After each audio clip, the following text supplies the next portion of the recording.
Baik, kita mulai Ibu ya. Bismillahirrahmanirrahim. Assalamualaikum warahmatullahi wabarakatuh.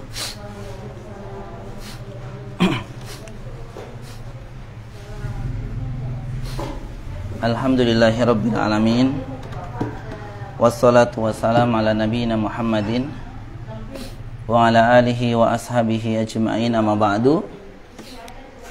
Segala puji bagi Allah Subhanahu wa taala. Alhamdulillah, di pagi mulia ini Allah Subhanahu wa taala mempertemukan kita kembali ya ibu-ibu, untuk bersama-sama beramal soleh, melaksanakan satu dari perintah Allah Subhanahu wa taala, yakni beribadah kepadanya, yakni ibadah menuntut ilmu syar'i ibu ya. Alhamdulillah, kita dikumpulkan oleh Allah Subhanahu wa taala di rumah Allah Subhanahu wa taala ini. Mudah-mudahan pertemuan di pagi hari ini adalah pertemuan yang mendatangkan berkah dari Allah Subhanahu wa taala, rahmat dari Allah Subhanahu wa taala buat kita semua. Amin ya rabbal alamin. Terlebih lagi ibu, alhamdulillah kita masih berada di bulan apa ini? Dzulhijjah. Bulan Dzulhijjah. Bahkan di hari yang mulia ini, di hari Jumat, itu bertepatan dengan Yaumul Arafah. Yaumu Al-Arafah, yakni hari berkumpulnya jamaah haji di bukit atau di padang Arafah. Ibu-ibu ya, Masya Allah. Sedangkan Nabi SAW menyatakan dalam beberapa hadis yang sahih mengenai keutamaan hari Arafah ini, ibu, yakni diantaranya adalah sebagaimana Nabi SAW bersabda dalam hadis yang diriwayatkan Imam Tirmidzi yang dihasankan oleh Syekh Al-Albani rahimahullah ta'ala, khairud du'ai du'a'u yaumi Arafah. Jadi Nabi SAW menyatakan sebaik-baik doa adalah doa yang dipanjatkan di hari Arafah. Ya. Dalam riwayat lain, afdalud du'ai du'a'u yaumi Arafah. Doa yang paling utama adalah doa di hari Arafah, ibu-ibu. Ya. Bahkan Nabi SAW menyebutkan dari Ibunda Aisyah radhiyallahu taala anha bahwa doa di hari Arafah itu adalah doa yang mustajab, ibu-ibu. Doa di hari Arafah ini adalah doa yang mustajab, tidak ditolak oleh Allah Subhanahu wa taala. Sebagaimana yang disebutkan oleh ya Ibunda Aisyah radhiyallahu taala anha bahwa Nabi SAW pernah bersabda, hadis ini diriwayatkan Imam Muslim dalam kitab sahihnya, ma min yaumin aktsara min an yu'tikallah fihi 'abdan minan nar min yaumi Arafah wa innahu la yadnu thumma yubahi bihimul malaikah fayaqulu ma arada haula. Tidak ada hari di mana Allah Subhanahu wa taala paling banyak membebaskan seorang hamba atau hambanya dari neraka kecuali doa yang dipanjatkan di hari Arafah. Ya, tidak ada hari di mana Allah Subhanahu wa taala banyak membebaskan hambanya dari api neraka selain di hari Arafah. Ya, dia mendekati mereka. Ya, Allah Subhanahu wa taala mendekati orang-orang yang berhaji maksudnya. lalu dia banggakan mereka di hadapan para malaikat. Kemudian Allah Subhanahu wa taala membanggakan, memamerkan mereka di depan para malaikatnya. Kemudian Allah Subhanahu wa taala berfirman, apa yang mereka inginkan. Dari hadis-hadis ini, dalil-dalil ini ibu-ibu ini rahmat Allah Subhanahu wa taala, ini merupakan sekian dari keutamaan hari Arafah. Oleh karena itu, ya, hari ini adalah hari Jumat di bulan Zulhijjah, dan kemudian juga bertepatan dengan hari di mana jamaah haji berada di Bukit Arafah. Sekalipun memang ya ada perbedaan pendapat, apakah keutamaan yang dimaksud doa ini dikhususkan untuk orang-orang yang berhaji atau umum ya, atau umum untuk selain jamaah haji. Dari beberapa pendapat, Allah alam bissawab ya, ada dua pendapat memang, namun ada satu pendapat yang dikuatkan oleh Syekh Shalih Al Fauzan hafizahullahu taala, bahwa beliau mengatakan bahwa keutamaan doa di hari Arafah itu ya tidak dikhususkan hanya untuk jamaah haji, Ibu ya, tapi juga untuk selainnya. Oleh karena itu kita insyaallah taala diberikan keutamaan pula untuk berdoa kepada Allah Subhanahu wa taala di hari Arafah ini. Oleh karena itu kesempatan emas buat kita ibu-ibu, kita memohon kepada Allah Subhanahu wa taala, meminta kepada Allah Subhanahu wa taala agar Allah Subhanahu wa taala ya memberikan istiqomah kepada kita dalam agamanya, memberikan penjagaan kepada kita ya dari segala mara bahaya, dan intinya kita diberikan kebaikan oleh Allah Subhanahu wa taala ya. Jadi jangan sia-siakan ibu-ibu, jangan lewatkan bahwa hari ini adalah hari yang mulia, yaitu berkumpulnya jamaah haji seluruh dunia itu di Padang Arafah. Masya Allah ya, ini tentu kita memiliki keinginan bisa ke sana ibu-ibu ya. Di hari Arafah kita bisa berkumpul dengan memakai pakaian yang sama, dengan kondisi yang sama ya, dengan kondisi yang sama ibu-ibu dan rahmat Allah Subhanahu wa taala. Jadi tidak di sana tidak ada saya adalah orang yang memiliki harta banyak, tidak. Saya adalah yang memiliki jabatan ini, tidak. Di sana hari ini tuh semua sama. Ya, hari ini semua jamaah itu sama di hadapan Allah Subhanahu wa taala. Maka Masya Allah ya, keinginan dan kerinduan kita untuk bisa berkumpul di Padang Arafah di tanggal 9 ini semoga menjadi motivasi buat kita ibu-ibu agar kita bisa seperti mereka ya. Memang ibadah ini adalah ibadah yang agung, termasuk ya satu di antara rukun Islam ibu-ibu ya. Oleh karena itu mari kita harus memiliki tekad kuat, niat kuat, tekad kuat, dan kesabaran agar kita bisa sampai di tempat sana ibu-ibu ya. Harus memiliki tekad kuat. Jangan sampai ketika kita dipanggil Allah Subhanahu wa taala kita belum pernah menginjakan kedua kaki kita di kedua tanah suci ya, padahal kita mampu, kecuali memang tidak mampu. Kalau belum mampu tidak muskilah, tidak apa-apa. Tapi kalau kita mampu, maka mari ibu-ibu kita niatkan bersama-sama. Mudah-mudahan Allah Subhanahu wa taala memberikan kemudahan untuk kita bisa melaksanakan ibadah haji di tanah suci sana. Amin ya rabbal alamin. Baik ibu-ibu yang dirahmati Allah Subhanahu wa taala, insyaallah hari ini, pagi ini kita akan lanjutkan yakni kajian kita, Masya Allah ya. Ini pertemuan keberapa ibu-ibu? Ke-7 ya. Masya Allah, alhamdulillah. Pertemuan ke-7 Allah Subhanahu wa taala memberikan kemudahan. Pertemuan ke-7 ini kita insya Allah masih membahas di bab kedua ya, bab kedua ya, bab kedua.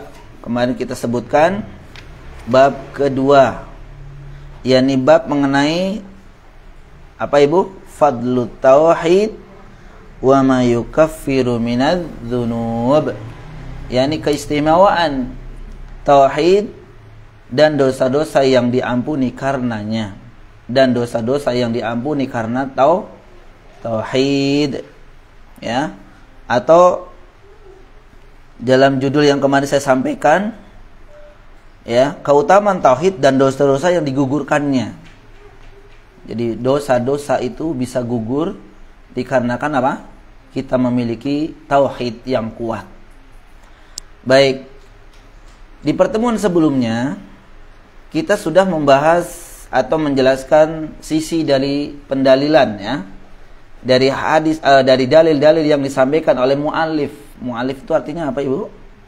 Penulis, ya, yang disampaikan oleh muallif rahimahullahu taala, penulis kitab ini, Kitabut Tauhid, yang membawakan dalil ada berapa ini? 5, Ibu, ya. 5 dalil yang alhamdulillah kita sudah sampaikan 3 dalil. Jadi tinggal 2 dalil lagi insyaallah taala, ya. Namun sebelumnya seperti biasa saya mengajak ibu-ibu untuk murojaah, menjelaskan sedikit agar bersambung dengan sebelumnya. Bahwa yang kita jelaskan ibu-ibu yang rahmati Allah Subhanahu wa taala, bahwa bab ini adalah bab penyempurna, ya, menyempurnakan atau menjelaskan lebih sempurna lagi dari bab sebelumnya, di mana ibu-ibu dirahmati Allah Subhanahu wa taala, bab yang sudah kita pelajari di bab 1, kita sudah mengenal makna dari tauhid. Jangan sampai nanti kita tidak mengetahui makna dari tauhid itu sendiri. Ya, kita sudah banyak mengucapkan makna kalimat tauhid namun masih bingung, ma huwa tauhid? Apa itu tauhid? Tauhid itu arti secara bahasa kemarin apa? Menunggalkan, mengesahkan.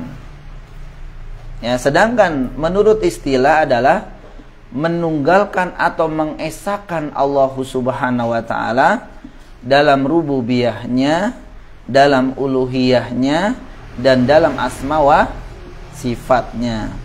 Menunggalkan Allah Subhanahu wa taala, mengesahkan Allah Subhanahu wa taala dalam perbuatan-perbuatan Allah. Ini rububiyah namanya, ya. Menunggalkan dalam perbuatan-perbuatan Allah Subhanahu wa taala.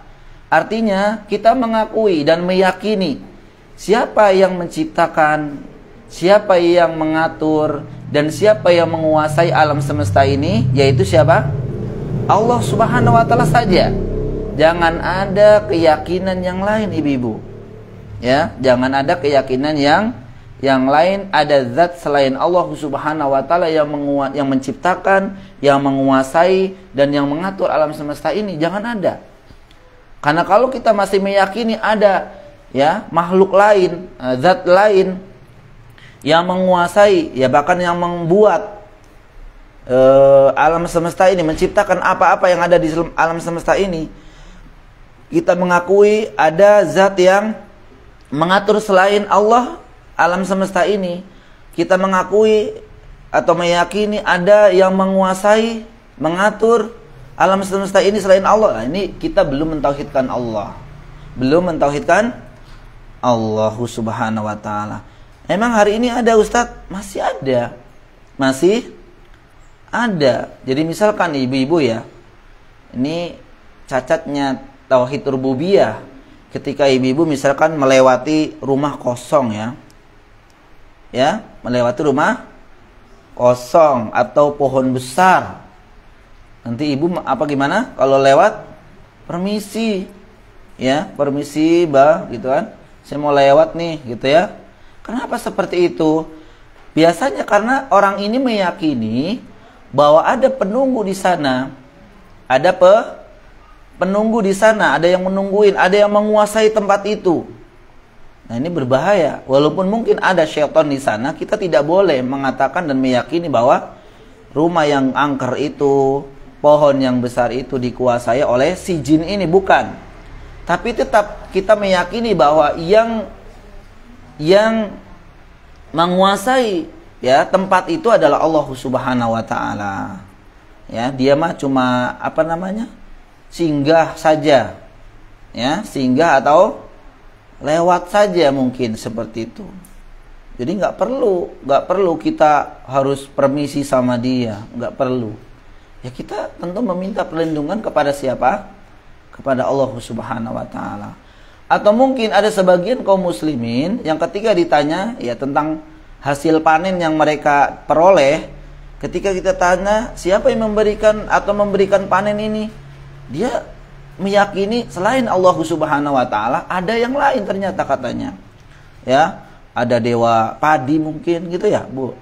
Ada dewa A, dewa B yang menyelamatkan gitu kan. Untungnya dewa padi itu tidak memberikan hama seperti itu. Nah, ini kan udah tauhid rububiyahnya rusak seperti ini. Ya, inilah yang disebut dengan rububiyah ya, meyakini atau mengesahkan Allah dalam rububiyah Allah. Dalam hal perbuatan Allah. Perbuatan Allah rububiyah itu ada 3. Menciptakan, mengatur, dan menguasai. Jadi 3 lingkup ini harus kita kembalikan kepada Allah Subhanahu wa taala. Harus meyakini bahwa Allah Subhanahu wa taala yang melakukannya, yang menciptakan alam semesta ini dan isinya ya, semuanya dan isinya. Itu Allah Subhanahu wa taala yang mengatur alam semesta ini dan isi-isinya. Sampai dedaunan Ibu ya, dedaunan yang jatuh malam hari jam sekian, detik sekian yang kita tidak tahu, itu siapa yang mengatur? Allah Subhanahu wa taala. Yang menumbuhkan pohon-pohon, yang memberikan menghasilkan buah-buahan, itu siapa? Allah Subhanahu wa taala. Dan kemudian yang menguasai alam semesta ini Allah. Ya, jadi tauhid maknanya adalah mengesahkan atau menunggalkan Allah Subhanahu wa taala dalam rububiyahnya, yang pertama. Yang kedua dalam uluhiyahnya. Uluhiyah itu dalam beribadah. Ketika kita beribadah kepada Allah, ketika kita beribadah hanya diberikan kepada Allah Subhanahu wa taala saja. Jangan diberikan kepada selainnya. Beribadah itu apa arti ibadah? Melakukan hal-hal yang membuat Allah ridho. Melakukan hal-hal yang membuat Allah cinta. Tentunya melakukan hal-hal yang diperintahkan oleh siapa? Oleh Allah Subhanahu wa taala. Jika ada orang sholat misalkan, ini tentu perintah Allah Subhanahu wa taala. Namun ternyata niatnya bukan mendapatkan ridho Allah. Mendapatkan ridho siapa? Mertua misalkan ya. Agar dikenal, oh menantu saya ini orangnya rajin sholat misalkan. Bersedekah karena ingin mencari ridho orang lain, karena ingin dikatakan kita ahli sedekah misalkan. Dan seterusnya, maka ini namanya kita belum mentauhidkan Allah Subhanahu wa taala dalam uluhiyah. Kita berdoa kepada selain Allah, bernadar kepada selain Allah, menyembelih kepada selain Allah, bersumpah kepada selain Allah, dan seterusnya ya. Ini termasuk ya, kalau kita bilang kesyirikan, karena dia bukan menunggalkan Allah tapi menduakan Allah Subhanahu wa taala. Memberikan kepada Allah juga iya, meniatkan untuk Allah juga iya, tapi dia juga meniatkan untuk selain Allah Subhanahu wa taala. Nah, tauhid itu ya. Jadi menunggalkan Allah, mengesahkan Allah dalam rububiyahnya, dalam uluhiyahnya, dan yang terakhir dalam asma wa sifatnya. Nah, ini yang sudah kita bahas di bab pertama, juga mengenai hakikat tauhid, mengenai kedudukan tauhid. Masya Allah ya. Demikian. Dan kemudian di bab kedua ya, kemarin kita sudah sampaikan pembahasan mengenai atau menyebutkan dalil-dalil yang disampaikan oleh muallif rahimahullahu taala. Ya, dalil pertama adalah surat apa ini? Al-An'am 82. Allah Subhanahu wa taala berfirman, "A'udzubillahi samiil alimi minasyaitonir rajim. Alladzina amanu wa lam yalbasu imanahum bidzulmin ulaika lahumul amnu wa hum muhtadun."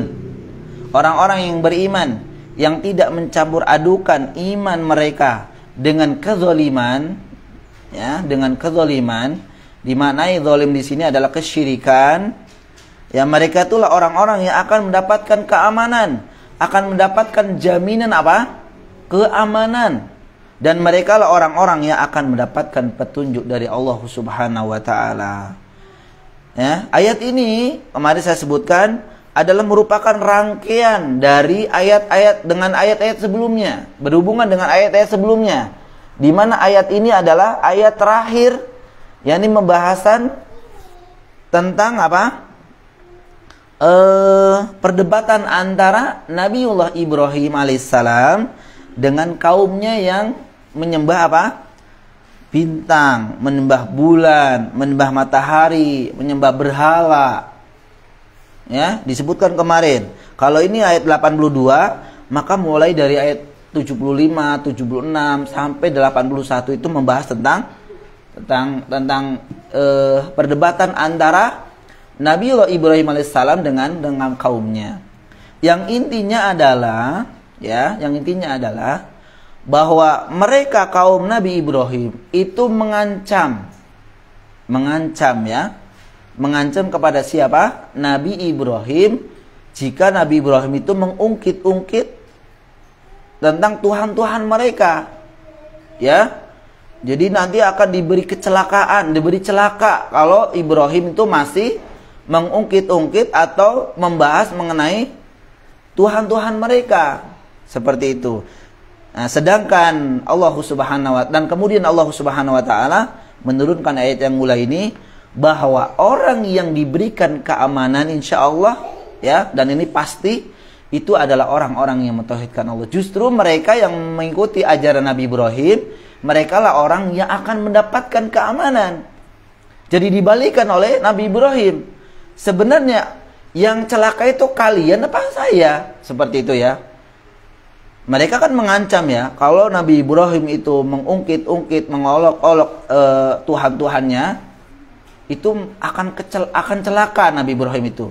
Namun justru dibalikan, justru yang akan celaka itu mereka, yang akan mendapatkan keamanan itu adalah Nabi Ibrahim dan pengikutnya yang mereka adalah mentauhidkan Allah Subhanahu wa taala. Maka turun ayat yang ada di buku ibu, alladzina amanu walam yalbasu imanahum bidzulmin ulaika lahumul amnu wa hum muhtadun. Jadi orang-orang yang diberikan keamanan, penjagaan oleh Allah Subhanahu wa taala itu bukan mereka, bukan. Justru yang diberikan keamanan adalah orang-orang yang memiliki keimanan yang teguh, walam yalbasu imanahum, yang mereka tidak mencampur adukan keimanan mereka, keyakinan mereka dengan kesyirikan sebagaimana mereka lakukan. Justru inilah orang yang akan diberikan keamanan. Maka insya Allah ini jadi ibrah bagi kita ibu-ibu. Ketika kita memiliki tauhid yang kuat, insya Allah kita termasuk bagian orang-orang yang akan mendapatkan keamanan, jaminan penjagaan keamanan. Dari siapa ibu-ibu? Dari Allah Subhanahu wa taala. Jadi jangan khawatir. Ya nanti saya begini, tidak. Allah yang akan menjamin ibu-ibu di rahmat Allah Subhanahu wa taala. Ketika kita memiliki ya tauhid yang kuat, pasti Allah Subhanahu wa taala yang akan memberikan jaminan keamanan. Dan kemudian juga orang-orang yang keimanannya tidak dikotori dengan kesyirikan, mereka juga orang-orang yang akan diberikan petunjuk, hidayah. Sedangkan ibu-ibu di rahmat Allah Subhanahu wa taala, ketahuilah, sebaik-baik nikmat adalah petunjuk ibu. Sebaik-baik nikmat adalah hidayah dari siapa? Dari Allah Subhanahu wa taala. Dari Allah Subhanahu wa taala. Ini sebaik-baik ibu. Ya.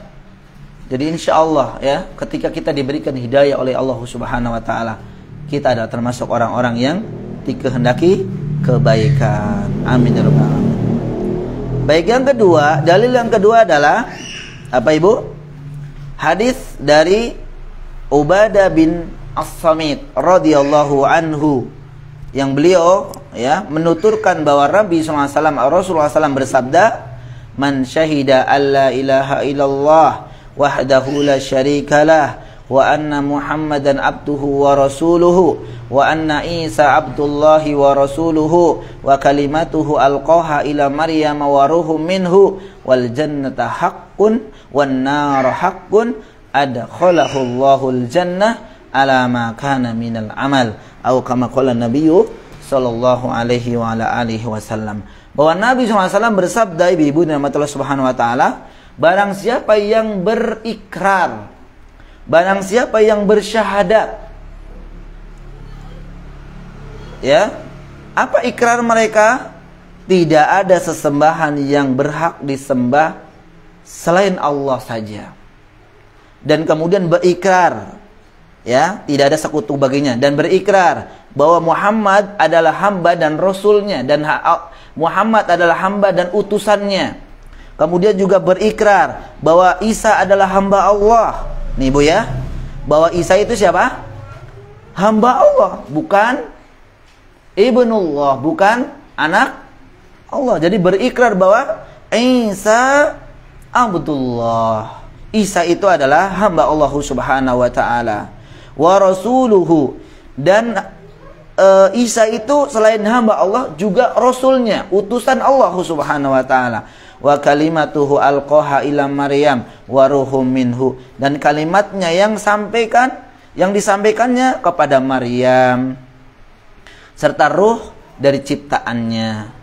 Dan kemudian wal jannata haqqun, dan dia berikrar bahwa surga itu ada. Wan nar haqqun, dan dia berikrar meyakini bahwa neraka itu ada. Apa yang akan didapat orang-orang yang memiliki akidah seperti ini, Ibu? Man syahida alla ilaha illallah, dan seterusnya tadi ya. Maka disebutkan oleh Nabi SAW, al adkhalahu Allahul jannata ala ma kana minal amal.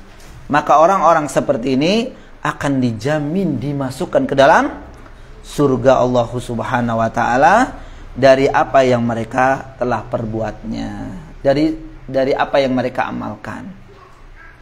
Dan kita telah sampaikan kemarin ya, dari ujung dari hadis ini, adakhalahul jannah, maka mereka itu akan dimasukkan ke dalam jannah ala ma kana minal amal, dari apa yang mereka perbuat. Maka ada dua penafsiran yang kemarin kita sebutkan. Yang pertama adalah, atau dua pendapat ya. Yang pertama adalah mereka itu yang tadi ya, syahadat alla ilaha illallah wa anna muhammadar rasulullah dan seterusnya tadi ya, wan naru haqqun wal jannata haqqun, meyakini adanya surga dan neraka. Maka mereka akan dimasukkan ke dalam surga dengan amalnya. Itu maksudnya adalah, tafsiran pertama, Allah pasti akan memasukkan ke dalam surga bagaimanapun kondisi perbuatannya. Artinya apa, Ibu? Jika dia telah bertauhid kepada Allah Subhanahu wa taala, ya. Apa yang tadi disebutkan dalam hadis itu ya, telah mentauhidkan bahwa tidak ada sesembahan selain Allah yang berhak disembah kecuali Allah saja. Ya, Muhammad adalah hamba dan rasulnya, dan seterusnya, maka ia pasti akan masuk surga apapun keadaannya. Ya, apapun keadaannya. Apakah masuk surga secara langsung ataukah ujungnya pasti masuk surga sekalipun dia harus mampir dulu di api neraka. Jadi ini yang pertama, penafsiran pertama, Ibu. Orang-orang yang disebutkan dalam hadis ini memiliki akidah alla ilaha illallah wa anna muhammadar rasulullah dan seterusnya, itu mereka akan dimasuk ke dalam surga Allah Subhanahu wa taala bagaimanapun keadaan amalnya. Ya.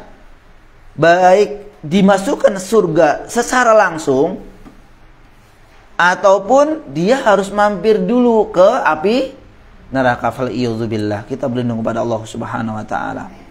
Ya, meskipun amalannya kurang ya Ibu, meskipun amalannya kurang atau dia memiliki dosa-dosa, tapi bukan dosa apa? Dosa kesyirikan.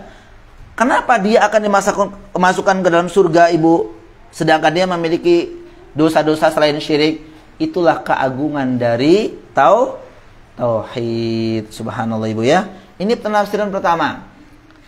Yang penafsiran kedua, ala ma kana minal amal, dari apa yang mereka telah perbuatnya adalah Allah pasti akan memasukkannya ke dalam surga berdasarkan kondisi amal perbuatannya masing-masing.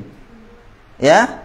Artinya orang yang memiliki tauhid yang kuat, mereka akan dimasukkan ke dalam surga Allah Subhanahu wa taala. Namun di surga itu bertingkat-tingkat, Ibu ya. Di surga itu bertingkat-tingkat sesuai dengan kondisi amalnya, sesuai dengan kedudukan amalnya.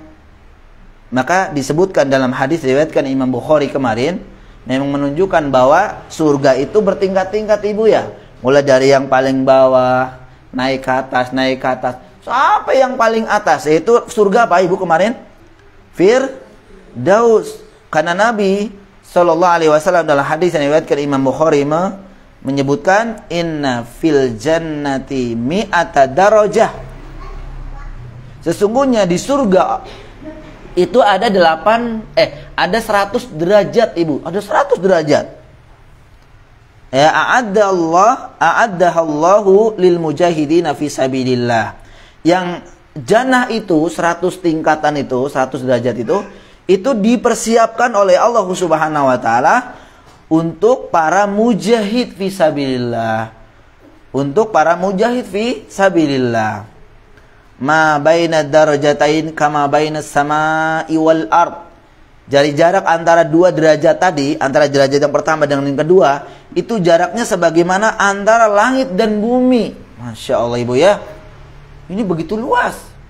Kita aja kalau memandang ke atas, kita bilang, oh itu langit. Coba Ibu deketin. Ya, oh itu langit, kayaknya deket banget ya. Kita naik apa? Naik pesawat. Kok nggak nyampe-nyampe? Memang langit pertama dengan langit kedua itu jaraknya lumayan jauh banget. Ya, lumayan jauh. Ya, jadi itu langit yang kita lihat itu batas pandangan mata kita saja itu. Ketika kita deketin, Masya Allah ya, masih jauh, begitu jauh. Nah, kemudian kata Nabi SAW, فَإِذَا سَأَلْتُمُاللَّهَ فَاسْأَلُوهُ فِرْدَوْسِ فَاسْأَلُوهُ Firdaus. Maka kata Nabi SAW, jika kalian memohon atau meminta kepada Allah Subhanahu wa taala surga, maka kata Nabi, fas'aluhul firdaus, mintalah surga Firdaus. Ya, fa innahu awsatul jannah wa a'lal jannah. Wa a'lal jannah. Karena surga Firdaus itu adalah paling tengah dan paling tinggi. Fauqahu arsyur rahman, di atasnya ada arsy Rahman. Itu arsy Allah. Wa minhu tafajjaru anharul jannah. Dan dari surga tersebut, dari surga Firdaus tersebut, itu mengalir sungai-sungai surga. Baik ya, subhanallah, ini menceritakan sedikit mengenai keindahan atau bagaimana kondisi surga kelak di hari kiamat. Jadi sekali lagi Ibu dan rahmat Allah Subhanahu wa taala, khususnya hadis yang mulia ini, man syahida alla ilaha illallah wahdahu la syarika la wa anna muhammadan abduhu wa rasuluh dan seterusnya, itu memiliki faedah juga. Hadis ini adalah juga membantah seluruh aliran kekufuran, ya, membantah aliran kekufuran. Ya, ada yang mengatakan bahwa tidak ada sesembahan di dunia ini. Ateis, Ibu ya, orang yang tidak memiliki Tuhan, tidak meyakini adanya Tuhan di sini, di dunia ini. Berarti mereka orang-orang kafir, orang kufur. Kemudian juga untuk membantah siapa? Membantah orang-orang Yahudi yang mengatakan bahwa Isa itu adalah anak zina. Falyudzubillah. Ya, untuk membantah bahwa wa anna Isa abdullah, bahwa Isa itu adalah hamba Allah, wa rasuluhu, dan Isa itu adalah utusan Allah, rasulnya. Ini salah satu di antara untuk membantah pernyataan orang-orang Yahudi bahwa Isa itu adalah anak zina. Falyudzubillah. Kemudian membantah orang-orang Nasrani yang mengatakan bahwa Nabi Isa itu anak Allah, yang mengatakan Nabi Isa itu adalah Allah sendiri. Tuh, ya. Ini dibantah oleh hadis ini bahwa wa anna Isa abdullah wa rasuluhu, bahwa Nabi Isa itu adalah hamba Allah dan juga merupakan utusan Allah Subhanahu wa taala, dan membantah kesesatan-kesesatan yang lainnya, ya, terutama orang-orang yang tidak mengenal, ya, tidak meyakini bahwa Allah Subhanahu wa taala itu misalkan di langit, ya, tidak meyakini Allah di langit dan seterusnya. Baik, ini dalil yang kedua yang sudah kita jelaskan kemarin, dan terakhir adalah dalil ketiga, yakni hadis yang diriwayatkan Imam Bukhari dan Imam Muslim. Nabi sallallahu alaihi wa alihi wasallam bersabda, "Fa innallaha harrama 'alan nari man qala la ilaha illallah yabtaghi bidzalika wajhallah." Sesungguhnya Allah Subhanahu wa taala mengharamkan neraka bagi siapa, Ibu? Bagi siapa? orang-orang yang mengucapkan la ilaha illallah. Nah, tapi dengan syarat ya betaghi bidzalika wajhallah, yaitu mereka lah orang-orang yang mengucapkan la ilaha illallah mengharap wajah siapa? Allah Subhanahu wa taala. yakni mengikhlaskan dan memurnikan diri dari kesyirikan. Mereka lah orang-orang yang akan diberikan keutamaan, diberikan fadilah. Ya, apa fadilahnya? Orang-orang yang mengucapkan kalimat la ilaha illallah, ikhlas lillahi azza wa jalla. Kemudian mengucapkan ini memurnikan diri, artinya apa? Mengetahui konsekuensinya dan melaksanakan konsekuensinya. Mereka lah orang-orang yang ikhlas dalam mengucapkan la ilaha illallah. Mereka akan diberikan jaminan oleh Allah Subhanahu wa taala, yakni akan diberikan surga. Ya, kalau diharamkan dari neraka kan pasti akan dijamin masuk surga, karena tempat di sana itu cuma dua tempat, Ibu. Kalau tidak di neraka ya di surga. Jadi Ibu jangan bilang saya mah tengah-tengah, Ustaz. Saya nggak mau ke neraka, nggak mau ke surga. Tidak ada. Tapi ini juga ada ya yang diyakini oleh sebagian kaum muslimin, faliyadzubillah ya. Oleh karena itu, jaminan orang-orang yang diselamatkan dari api neraka, artinya akan dimasukkan ke dalam surga Allah Subhanahu wa taala, itu bukan hanya mengucapkan la ilaha illallah saja, Ibu-ibu, bukan. Ya. Kalau hanya mengucapkan la ilaha illallah saja itu mudah. Walaupun ada orang-orang juga yang tidak mau mengucapkan. Dikarenakan apa? Karena dia merasa berat untuk melaksanakan konsekuensinya. Kemarin kita contohkan, orang lain, bukan orang lain, langsung dipraktikkan oleh paman Nabi SAW sendiri. Siapa namanya kemarin? Abu Thalib. Yang Abu Thalib ini pamannya ini yang membesarkan, yang menemani, ya. Nabi SAW berdakwah mulai dari umur berapa, Ibu? Abu Thalib itu mengasuh Nabi SAW dari umur berapa? Abu Thalib dari umur berapa? Dari umur, coba diurutkan. Nabi SAW ketika lahir diasuh oleh siapa? Oleh ibunya. Yang pertama oleh ibunya ya, oleh ibunya. Kemudian setelah ibunya, memang di sana itu ya ada budaya baik sebenarnya. Budaya diasuh oleh orang lain. Tujuannya apa, Ibu? Kalau mungkin sekarang mah ya baru lahiran langsung dibawa orang gitu ya. Diasuh di sana di kampung-kampung. Memang demikian, Ibu, karena ini ada faidahnya bahwa memang budaya-budaya yang dilaksanakan oleh orang Arab waktu itu adalah budaya baik. Kenapa?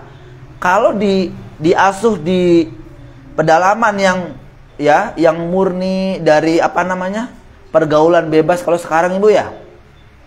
Kan begitu ya. Coba bedain, Ibu. Anak Ibu misal ya, yang A1 dibesarkan di kampung Cikibul ya. Satu lagi dibesarkan di kota besar. Kira-kira ada bedanya nggak? Ada. Ya, ada bedanya. Dari suasananya, dari pergaulannya berbeda, Ibu. Nah, demikian pula pada waktu itu. Kenapa kok orang-orang Arab waktu itu ketika lahir itu dititipkan atau diasuh oleh siapa? Oleh orang lain.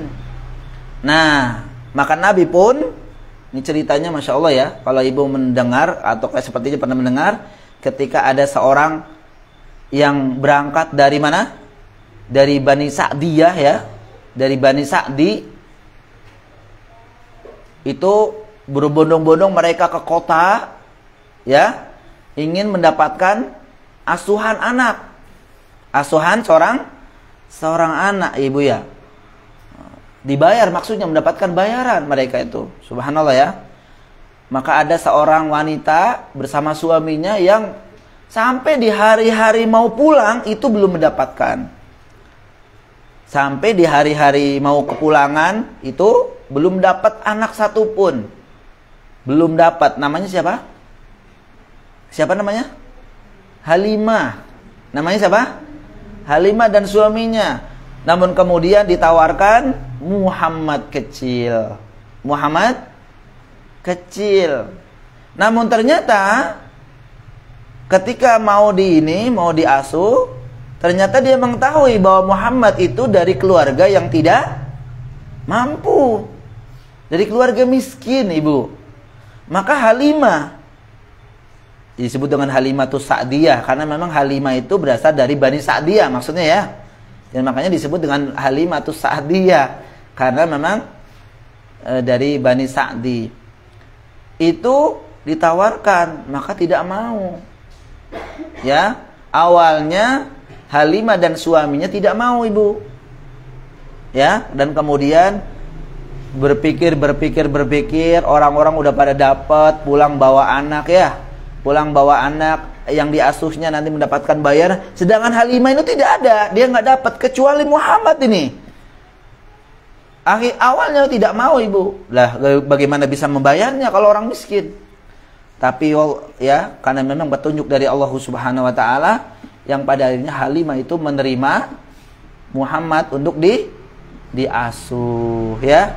Dan berbagai cerita yang Masya Allah ya, yang dibawa dalam sirah itu, subhanallah kalau Ibu mendengarkan itu, mulai dari ketika si Khimar ini berjalan, Ibu ya, Khimar itu maksudnya keledai itu berjalan, itu seperti tidak ada hausnya berjalannya itu, makanya orang-orang pada kaget.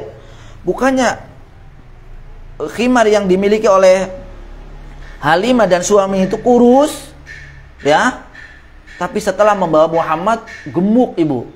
Dan kemudian berjalannya luar biasa. Itu keanehan-keanehan dan seterusnya.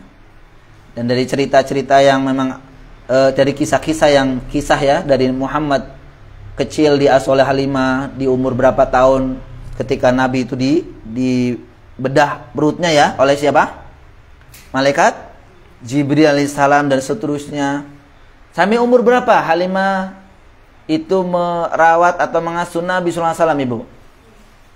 Umur berapa, Ibu? Sekitar umur berapa? 5 tahun ya?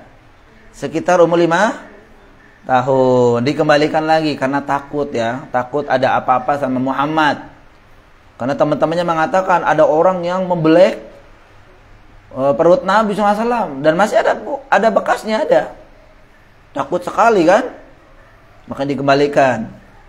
Maka diasuh oleh ibunya kembali, namun sayang di umur 6 tahun ya, itu ibunya meninggal. Nah, diasuh oleh siapa?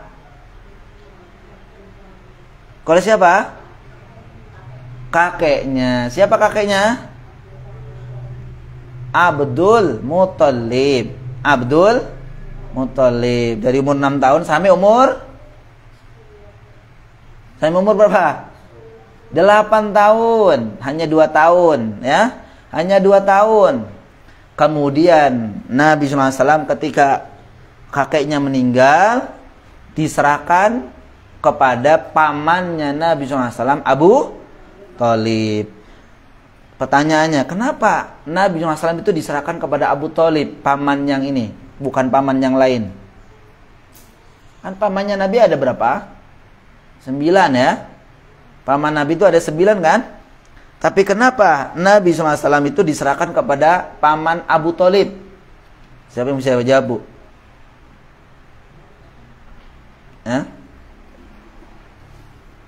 Nggak ada jawaban? Salah nggak apa-apa. Kenapa, Ibu? Kenapa diserahkan kepada pamannya? Nah, pamannya itu yang dipilih siapa? Abu Thalib. Jawabannya adalah apa, Ibu kira-kira? Ada kuis, Ibu ya. Jawabannya karena Abu Thalib itu satu ibu dengan Abdullah. Ya. Jadi jawabannya Abu Thalib itu paman Nabi yang satu ibu dengan ayahnya Muhammad. Ayahnya Nabi SAW siapa? Abdullah. Karena memang Abdul Muthalib itu memiliki lebih dari satu istri. Ya. Memiliki lebih dari satu istri. Jadi yang satu ibu itu adalah Abu Thalib. Makanya memang pamannya yang satu ibu seperti itu ya. Yang paling dekat tentu kalau satu itu ya. Bukan satu ayah, tapi satu ibu. Nah, jadi Abu Thalib itu merawat Nabi SAW itu dari umur 8 tahun, ibu. Sampai kapan? Sampai kapan, ibu? Sampai umur berapa Nabi SAW ya? Sampai Nabi SAW itu apa? Diangkat sebagai Rasul. Sampai Nabi SAW diangkat sebagai Rasul. Umur berapa? 40, ibu. Sampai umur 40 saja itu sudah berapa tahun tuh? 32 tahun. Masya Allah, ibu ya. Merawat keponakannya itu sampai 32 tahun. Ini bukan sampai sini. Kan masih ketika Nabi SAW berdakwah, mendakwakan Islam itu juga Abu Thalib masih hidup kan? Maka mungkin bisa saja sampai 40 tahunan, ibu. Oleh karena itu, ibu ya, merawat bukan hanya setahun 2 tahun, bukan sehari 2 hari, tapi bisa 40 tahun lebih, kurang lebih ya. Untuk pastinya Allah alam. Oleh karena itu, tentu dengan seperti ini antara Muhammad kecil waktu itu dengan Abu Thalib itu memiliki hubungan yang Masya Allah, ibu, begitu ya. Memiliki hubungan yang bagaimana? Yang sangat dekat. Apalagi yang merawat itu bukan orang lain, tapi pamannya sendiri, adiknya, bapaknya sendiri. Namun ternyata ibu-ibu yang dirahmati Allah Subhanahu wa taala, ketika Nabi SAW mengajak pamannya Abu Thalib untuk mengucapkan kalimat la ilaha illallah detik-detik sakaratul maut, apakah Abu Thalib mau? Tidak mau. Maka betul kalau memang orang seperti ini merasa terpukul, ya pasti ibu-ibu. Ya, karena ibarat pamannya itu adalah orang tua kedua. Kan begitu, ibu ya? Yang merawatnya bukan hanya sehari, 2 hari, setahun, 2 tahun, ibu, bukan. Bahkan lebih dari 30 tahun. 30 tahun. Bahkan pamannya begitu sayangnya kepada Nabi SAW. Ya, ketika diajak berdagang ke Syam, ketika di perjalanan itu bertemu dengan siapa namanya? Seorang rahib ya, yang melihat tanda-tanda di Muhammad itu adalah kelak menjadi nabi, itu kan disuruh untuk pulang lagi, ibu ya. Pulang lagi karena apa? Di sana berbahaya anak ini, karena sedang diincar oleh orang-orang Yahudi.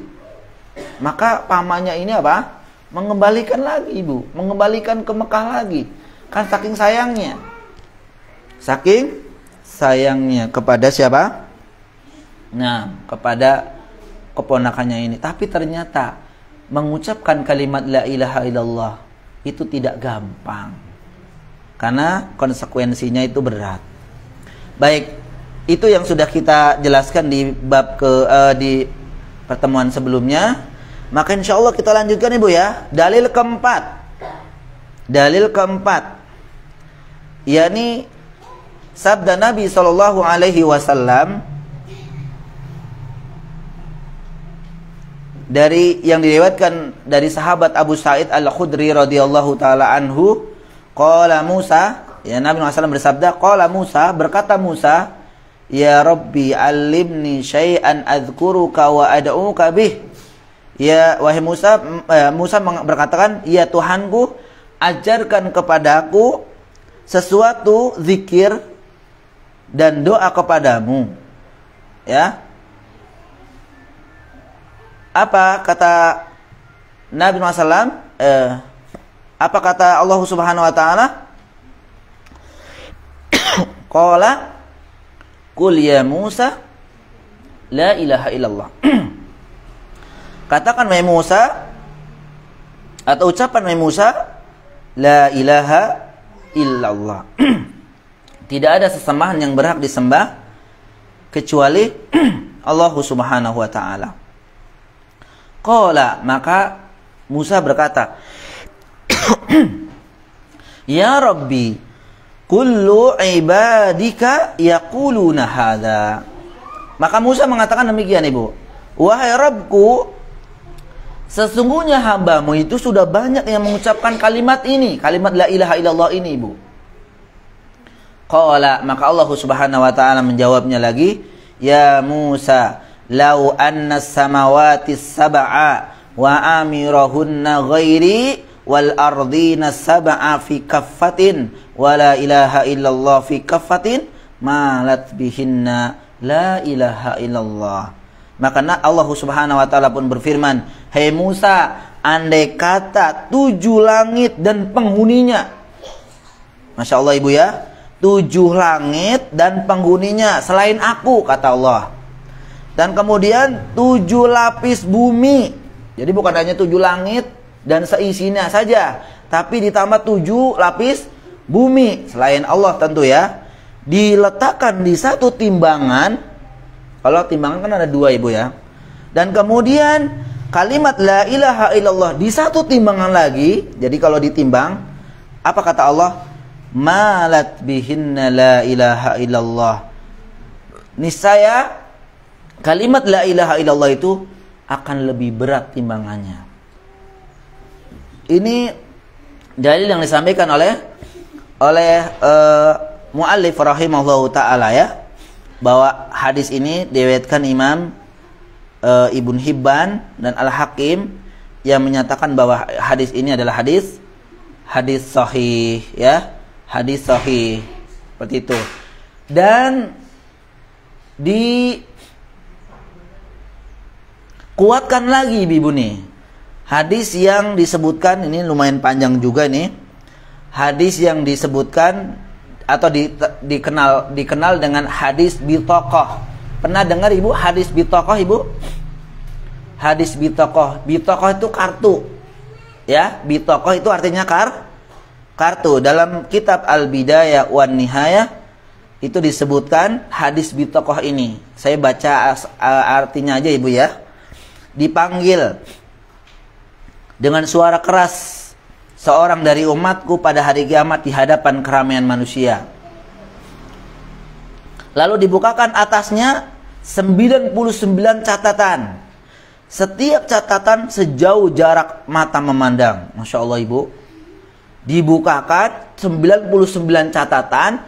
Satu catatan ibu itu jaraknya sejauh mata memandang.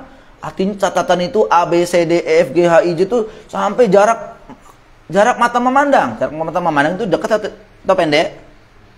Ibu coba kalau di mana ya, di padang yang tidak ada pohon-pohon ya, ibu lihat ke depan. Itu kan jaraknya sepanjang ibu masih kecil sampai sana, sampai jauh.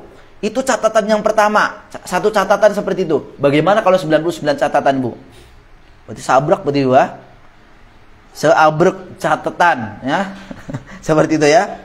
Nah, lalu Allah Subhanahu wa taala berfirman, apakah ada yang kamu ingkari dari catatan ini?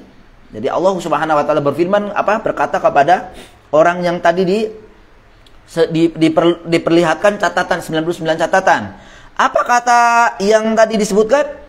Tidak wahai Rabbku. Artinya apa? Tidak ada yang diingkari. Jadi bukan, ini bukan perbuatan saya Allah dulu. Bukan, nggak ada. Jadi itu diakui oleh dia, ini memang perbuatan saya dulu waktu di dunia. Lalu Allah Subhanahu wa taala berkata, apakah para malaikat mencatat amal telah menzolimimu? Artinya mungkin ada yang ya, malaikat itu mencatat sesuatu yang tidak dikerjakan oleh kamu, misalkan ya. Itu kan zolim namanya ya. Maka ia pun berkata demikian, tidak wahai Tuhanku. Jadi udah menerima, pokoknya ini sudah fix. Ini catatan amalku selama di dunia dulu.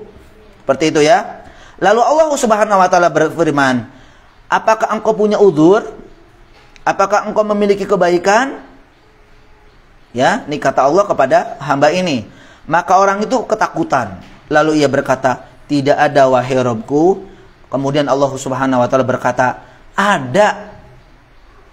Artinya gini, apakah engkau ada uzur? Apakah engkau punya sesuatu yang bisa menandingi amalan catatan amal buruk tadi yang 99 ya, lembar atau catatan?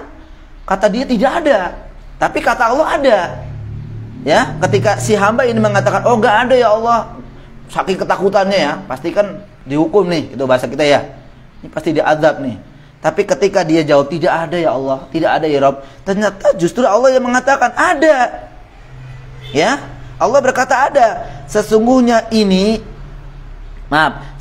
di sisi kami, di sisi Allah, engkau memiliki kebaikan-kebaikan. Dan sesungguhnya engkau tidak akan dizalimi pada hari ini. Lalu dikeluarkannya bagi hamba ini sebuah kartu. Nah ini makanya bitok itu kartu yang bertuliskan la ilaha illallah. Artinya orang ini mungkin dulu itu melakukan perbuatan dosa tadi 99 catatan. Yang satu catatan ketika dibuka itu panjangnya ibu ya, itu sejauh mata memandang. Jadi luar biasa banyaknya. Tapi ternyata dia ini, orang ini memiliki satu amalan. Yang amalan itu adalah amalan tauhid, yaitu dikeluarkan oleh Allah Subhanahu wa taala, sesungguhnya engkau memiliki kartu. Yang kartu ini bertuliskan la ilaha illallah, tidak ada sesembahan yang berhak disembah kecuali Allah Subhanahu wa taala, wa anna Muhammadan abduhu wa rasuluh, dan mengakui bahwa Muhammad adalah hamba dan utusannya. Ia berkata, nih laki-laki ini mengatakan ini, ya Rabbku, apa nilai kartu ini dibanding dengan catatan-catatan keburukanku tadi? Jadi masih ragu ya. Kami mengatakan apa? Apa bandingannya? Ya, untuk apa kartu ini? Satu kartu dibandingkan dengan 99 catatan. Yang satu catatan itu panjangnya sepanjang mata memandang. Nah ini kata si laki-laki ini. Ya, maka Allah Subhanahu wa taala berfirman, kau tidak akan dizolimi. Subhanallah. Ini jawaban Allah Subhanahu wa taala. Engkau tidak akan dizolimi. Lalu diletakkan kartu tersebut di daun timbangan dan diletakkan catatan-catatan keburukan di daun timbangan yang lain. Artinya yang 99 catatan tadi, yang keburukan tadi diletakkan di daun timbangan yang lain. Maka kemudian ternyata ibu-ibu dan rahmat Allah Subhanahu wa taala, catatan-catatan keburukan menjadi ringan dan lebih berat kartu la ilaha illallah tersebut. Subhanallah, ibu-ibu dan rahmatullah Subhanahu wa taala.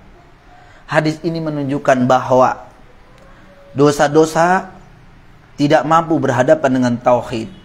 Bahwa dosa-dosa ya ibu ya, itu tidak akan mempan, tidak akan mampu berhadapan dengan tauhid la ilaha illallah. Akan tetapi tentu ibu-ibu, yang dimaksud tauhid di sini adalah tauhid yang kuat, yang berpegang teguh pendirian dengan tauhid yang kuat. Karena setiap muslim, ibu-ibu dirahmati Allah Subhanahu wa taala, setiap kita seorang muslim dan muslimah itu pasti memiliki kartu la ilaha illallah ini. Pasti memiliki kartu la ilaha illallah ini. Hanya saja ibu-ibu dirahmati Allah Subhanahu wa taala, kualitas dari kartu masing-masing hamba itu berbeda-beda.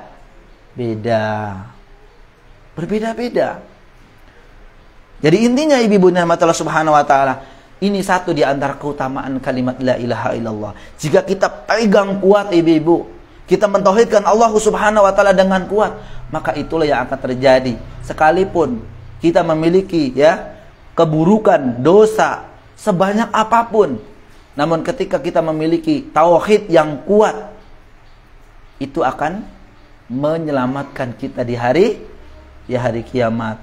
Jadi kalau kita singkat ibu-ibu ya, itu jangan sampai kita meninggal dalam keadaan berbuat kesyirikan kepada Allah Subhanahu wa taala. Faliyubillah. Jangan sekali-kali kita meninggal diambil nyawanya oleh Allah Subhanahu wa taala sedangkan kita dalam keadaan berbuat kesyirikan dan belum bertobat kepada Allah Subhanahu wa taala. Ini wanti-wanti ibu-ibu ini, anti-wanti sekali, jangan sampai.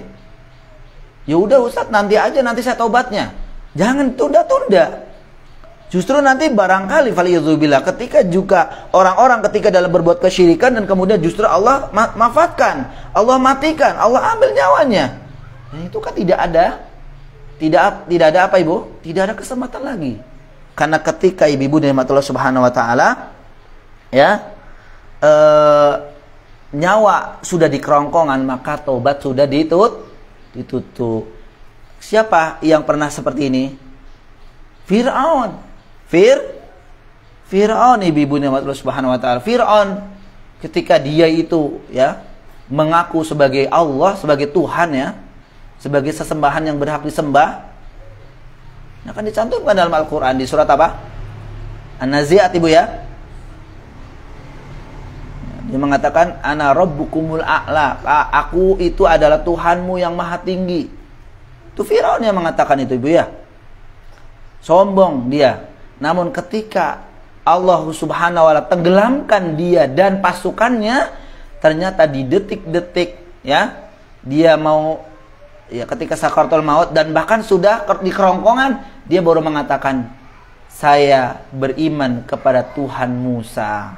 Namun ternyata ya Firaun itu sudah terlambat. Ya, itu sudah digambarkan Firaun laknatullah itu bertobat ibu, bertobat dengan mengucapkan apa? Ya, saya beriman kepada Tuhan Musa. Tapi ternyata pernyataan tobat Firaun itu sudah terlambat karena sudah berada di kerongkongan sini. Lah bagaimana lagi kalau ada orang yang ya jangankan untuk bertobat, ya, sampai ke kerongkongan pun dia tidak mengucapkan kalimat taubat. Alhamdulillah, ini yang kita hindari ibu. Maka pintu taubat selalu Allah Subhanahu wa taala buka, ya. Oleh karena itu ibu rahmatullah Subhanahu wa taala, jangan tunda-tunda ketika kita mau bertobat kepada Allah Subhanahu wa taala. Intinya faedah dari hadis yang keberapa ini? Keempat ini Bu ya. Yang pertama, bahwa Nabi Musa alaihissalam perlu diingatkan oleh Allah Subhanahu wa taala akan keagungan tauhid. Ya. Perlu diingatkan oleh Allah Subhanahu wa taala akan keagungan tauhid. Jadi ternyata yang diperingatkan atau dikasih tahu tentang keagungan tauhid itu bukan hanya selainnya, tapi para nabi juga, termasuk Musa alaihissalam. Yang kedua, Allah berada di atas langit. Benar nggak Bu? Ini faidah kedua nih Bu. Jadi Allah itu berada di atas langit. Nah, ini akidah kita yang harus kita pahami Bu. Jangan sampai mengatakan Allah di mana? Mana? Allah itu fis sama. Allah di mana? Allah fis sama. Kalau ibu berdoa mau kemana? Menghadapnya kemana? Ke atas. Secara fitrah pun begitu ibu ya. Secara fitrah, dalil fitrahnya ketika ibu berdoa pasti mengangkat kedua tangan ke atas seperti ini. Gak mungkin ibu berdoa seperti ini, ya, menghadapkan ke bawah seperti ini ya.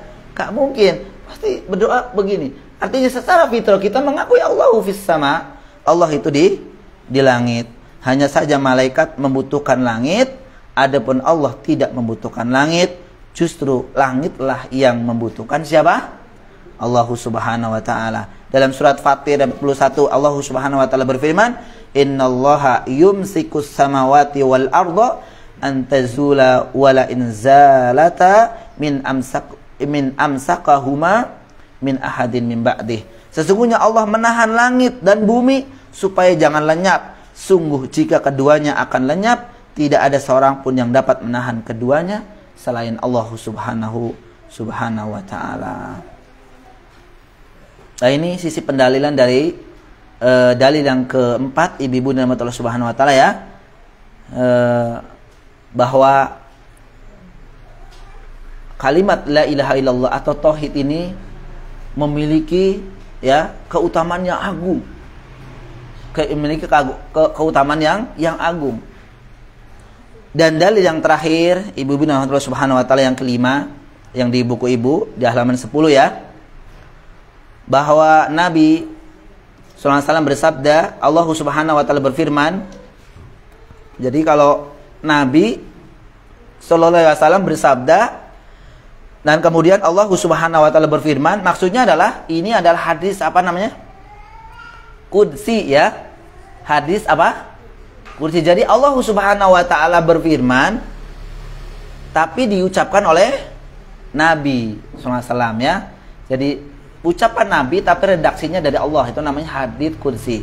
Maka qala Rasulullah sallallahu alaihi wasallam, Nabi SAW bersabda dan kemudian qala Allahu azza wa jalla, berkata Allah gitu ya. Ya ibna Adam, law ataitani bi qurabil ardi khotoya thumma laqitani la tusyriku bi syai'a la ataituka bi qurabiha maghfiratan.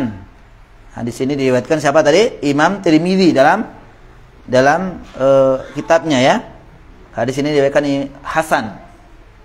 Allah Subhanahu wa taala berfirman, "Hai anak Adam, seandainya kamu datang kepadaku," maksudnya apa datang kepadaku ibu? Meninggal, ya. Kemudian membawa dosa sepenuh jagat raya ini. Kalau udah sejagat raya bukan hanya 1, 2, 3, 4, 5, 6, 7, 8, 9, 10, enggak. Sejagat raya itu luas ibu. Mungkin dia itu ahlu maksiat, walidzubillah, dalam selama hidupnya memiliki dosa apa saja dilakukan sama dia. Ya. Sedangkan kata Allah Subhanahu wa taala, "Tsumma laqitani la tusyriku bi syai'a."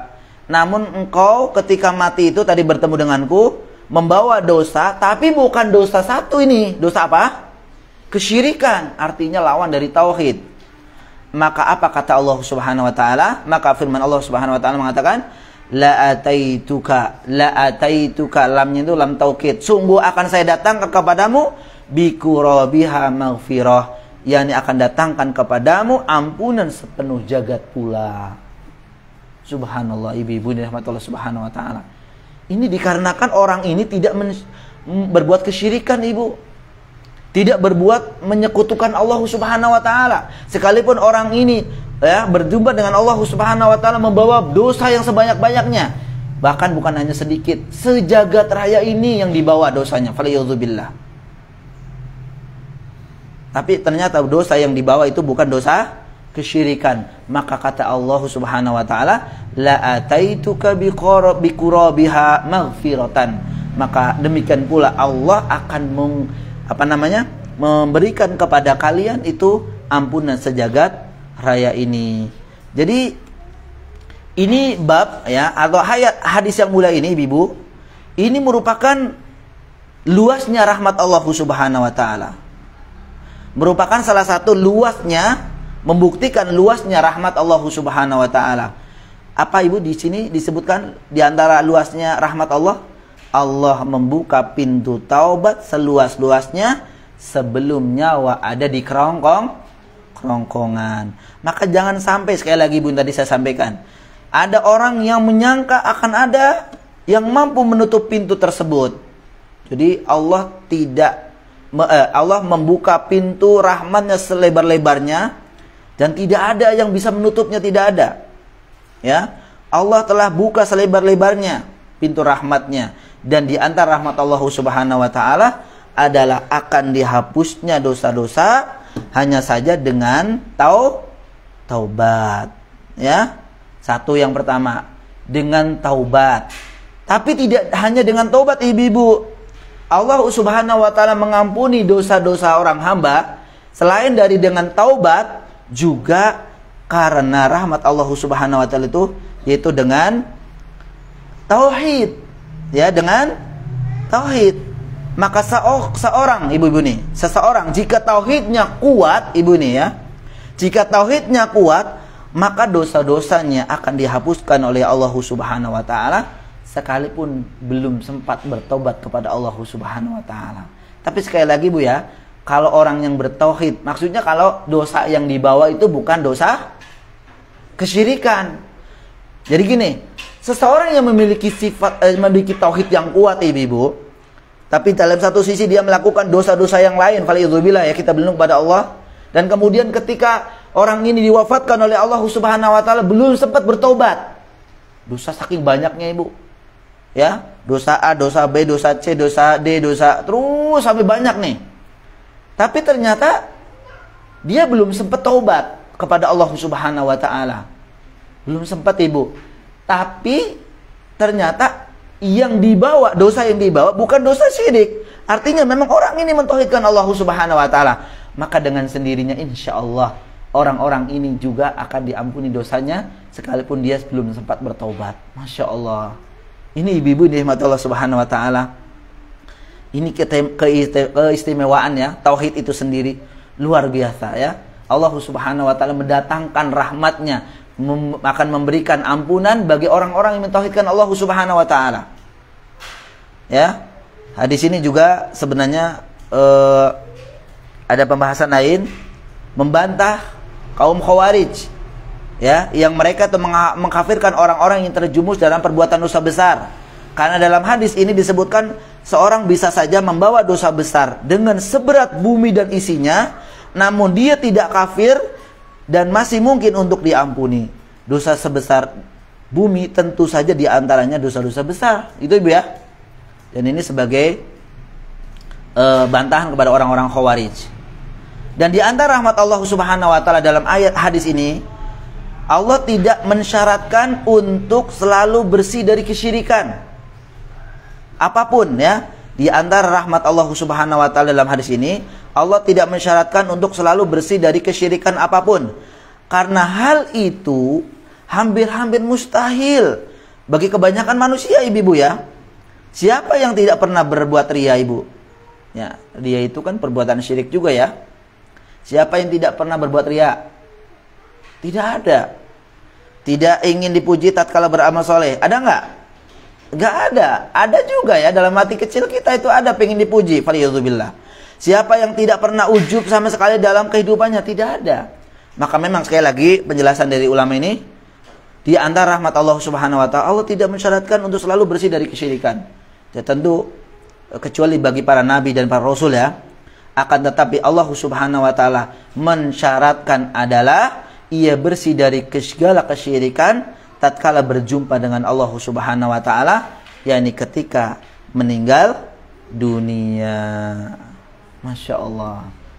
Jadi kesimpulan dari pertemuan, dua kali pertemuan ini, ibu-ibu di mata Allah Subhanahu wa taala ya, di bab kedua ini, bahwa luasnya ya atau istimewanya tauhid yang kuat kepada Allah Subhanahu wa taala, yakni mengesahkan, menunggalkan Allah Subhanahu wa taala dalam perbuatan-perbuatannya, dalam rububiyahnya, menunggalkan Allah Subhanahu wa taala dalam uluhiyahnya. Kita hanya beribadah kepada Allah Subhanahu wa taala. Apa bentuk ibadah? Berdoa, salat, ya, dan seterusnya hanya kepada Allah Subhanahu wa taala. Dan kemudian mentauhidkan Allah Subhanahu wa taala dalam asma wa sifatnya dengan kuat. Jika itu ada sampai dengan kita meninggal, ibu, maka ampunan Allah Subhanahu wa taala begitu luas. Maka ampunan Allah Subhanahu wa taala begitu luas. Bisa saja yang itu disebutkan, orang-orang yang membawa keburukan, membawa dosa keburukan, falaizubillah, ketika berjumpa dengan Allah Subhanahu wa taala, namun keburukan, dosa keburukan tersebut adalah selain dari syirik, maka tentu dalam hadis-hadis yang tadi saya sampaikan, mereka akan diberikan jaminan, akan diberikan ampunan oleh Allah Subhanahu wa taala, sehingga mereka akan dimasukkan ke dalam surga Allah Subhanahu wa taala. Masya Allah. Demikian ibu-ibu dari mata Allah Subhanahu wa taala. Ini bab yang kedua ya. Bab yang kedua, yakni bab mengenai fadilah at-tauhid dan dosa-dosa yang diampuni olehnya. Maka insya Allah di bab ketiga nanti kita masih akan membahas mengenai fadlu tauhid yang lain ya. Dan ini tidak kalah menariknya dan kemudian tidak kalah pentingnya harus kita ketahui, ibu, sehingga nanti kita menjadi orang yang kuat dalam bertauhid ya. Karena memang sekali lagi tauhid memerlukan perjuangan, ibu-ibu ini Allah Subhanahu wa taala ya. Memerlukan perjuangan karena di masyarakat, bahkan di keluarga kita sendiri banyak tantangan mengenai tauhid. Ya, banyak mengenai tantangan mengenai tauhid itu sendiri. Maka kalau kita sabar ya, kita pun akan terjumus seperti mereka, faliyadzubillah. Wallahu a'lam bishawab. Ibu-ibu rahmat Allah Subhanahu wa taala, mungkin itu yang saya bisa sampaikan, dan mudah-mudahan apa yang saya sampaikan di pagi hari ini menyelesaikan bab 2 mengenai fadlut tauhid, menjadikan kita bertambah ilmu, ibu-ibu ya, bertambah ilmu, dan kita menjadi orang-orang yang kuat dalam tauhid kita, insyaallah taala. Maka insyaallah taala 5 menit ke depan kurang lebih, ketika ada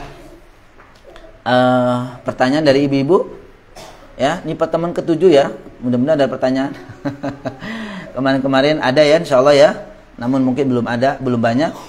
Kalau hari ini kalau ada memang, tapi tetap kita batasin ya, karena pada Jumat ini saya harus meluncur ke Klender ya, Jaktim ya, jadi lumayan jauh, khawatirnya nanti tidak keburu Jumatannya ya. Baik, wallahu alam bishawab. Jika ada pertanyaan, monggo dipersilakan ibu.